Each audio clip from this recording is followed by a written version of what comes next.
Hello everyone, I'm going to talk about the importance of student motivation and responsibility for learning. The question number one is, what are the factors that create a desire to learn? A desire to learn can come from loving a subject, being curious, or having practical reasons. Students may want to achieve a goal like improving their English or learning a skill. Families, society, and peers can also influence their desire to learn. The question number two is, what is motivation? Motivation is the desire to achieve a goal. It is the foundation of learning because it makes students decide to act. When motivation is strong, students enroll in classes, choose subjects, and make an effort to learn. Without motivation, learning becomes more difficult. It is that start and sustain the learning process. The question number three is, what is the difference between intrinsic and extrinsic motivation? Extrinsic motivations come from outside the classroom, such as family, friends, society, or future goals.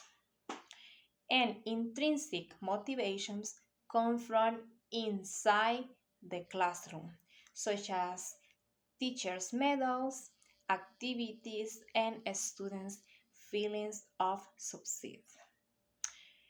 In conclusion, extrinsic motivations depends depends on external influences, while intrinsic motivations depends on what happens in the learning experience.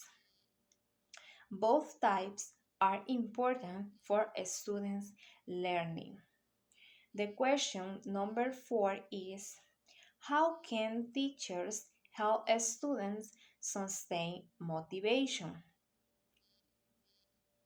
Teachers can sustain motivation by choosing interesting activities, giving the right level of challenge, showing professionalism, and giving students some decision making power. However, real motivations come from the students themselves.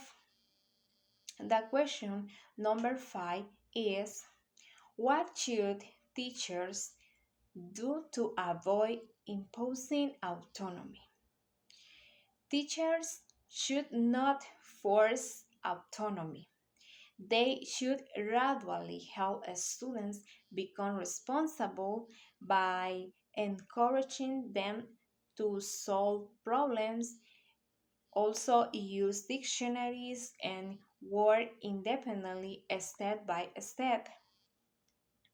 The question number six is, what are monolingual learners dictionaries and self-access centers?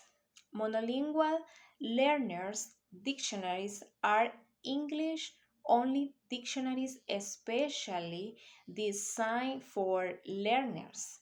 They explain words using simple English instead of translation. Self-access centers are places where students can study independently. They usually include books, graded readers, newspaper, magazine, worksheets, listening materials, videos, DVDs, and computers with internet access. These centers help students become more responsible and autonomous in their learning. Thank you so much.